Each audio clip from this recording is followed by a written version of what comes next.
Your lesson essential question is, how do we multiply by factors of 10? So today we're multiplying again using factors of 10. So anything multiplied by 10. So we have done 2's, 5's, we've done 0's and 1's, and we've also done 9's. Today we're focusing on things multiplied by 10. So 10 times 0, 10 times 1, 10 times 2, 10 times 3. And remember, we talked about how you can swap those factors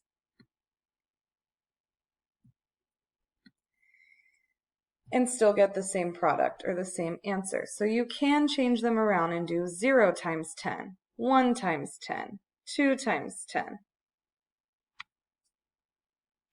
Take a look at this word problem.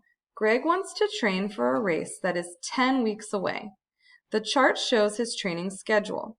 How many miles will Greg swim, run, and bike to train for the race? So, take a look at this problem. What are they asking us to find?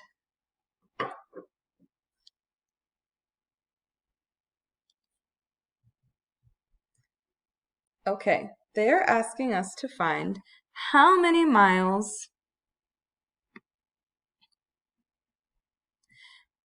Greg swims, runs, and bikes during his training. What information is going to help me solve this problem?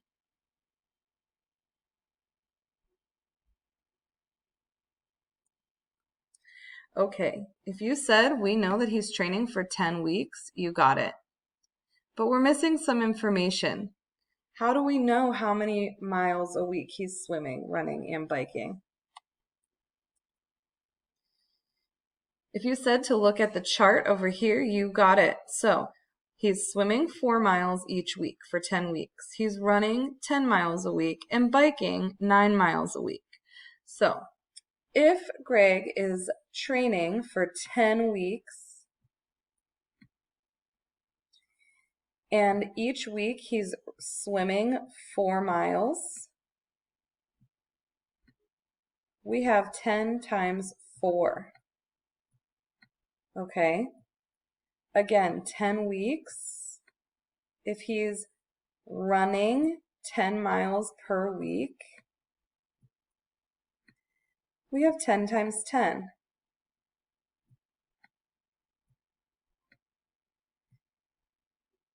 10 weeks, and he's biking 9 miles a week, what will our problem be?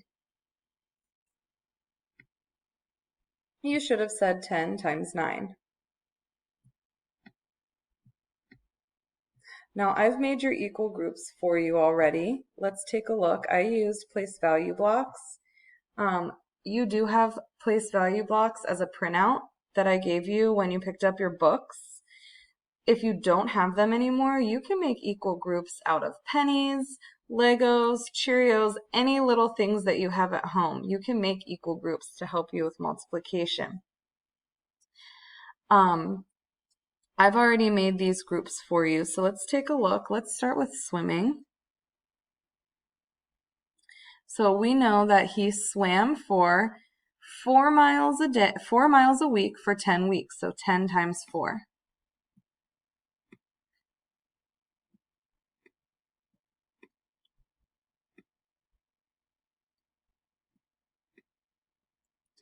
I'm looking at the groups that I made. So here's my 4 miles for 10 weeks. We can count by tens. 10, 20, 30, 40.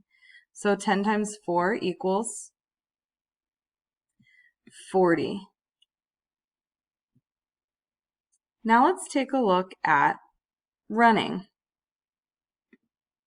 So we know that he ran 10 miles a week for 10 weeks, 10 times 10. So our problem is 10 times 10. I've already got my 10 groups of 10. So 1, 2, 3, 4, 5, 6, 7, 8, 9, 10. Let's count by tens to see how many miles he ran altogether. 10, 20, 30, 40, 50, 60, 70, 80, 90, 100. So 10 times 10 equals 100.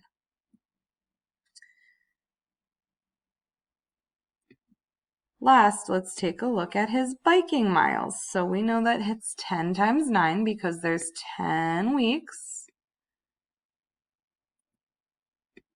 9 miles each week.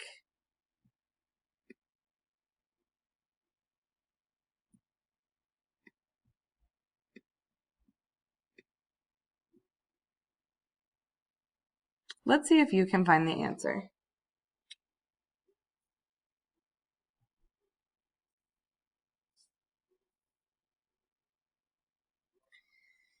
If you count by tens, 10, 20, 30, 40, 50, 60, 70, 80, 90, you get 90 as your product. So he biked 90 miles. So, solving factors of 10, all we have to do is simply count by tens. Something else that we can do, whatever we're multiplying 10 by, all we have to do is give it a 0. So 10 times 4, we counted by tens 4 times, but I could look at this 4 and just give it a 0, 40. Okay, same with 10 times 9. I have 9, give it a 0, I get my product. 10 times 9 is 90. It even works for 10 times 10. If I give 10 an extra 0, I get my product, 100. So think of it that way too. Here I have all my tens facts. And again, we know anything multiplied by 0 is what? 0, so that one's easy. We know anything multiplied by 1 stays that number. So 10 times 1 is 10. But also, I could look at what I'm multiplying 10 by and just give it a 0. So we get 10. Okay, same with 10 times 2. Give the 2 a 0, you get your answer, 20. We can count by tens like we did before. Also, you can look, all of my products end in 0. So anything multiplied by 10 will always end in 0, no matter what. So there's a few different tricks for memorizing your tens facts, and that's a good way to remember it. Always ends in 0. If you didn't get 0 at the end in the ones place, you probably did something wrong, and you'll want to go back and check your work. You're going to be practicing multiplying by 10 today. So go ahead and do that. Good luck, and remember, counting by tens always ends in 0. You can use your place value blocks, or you can make equal groups of 10.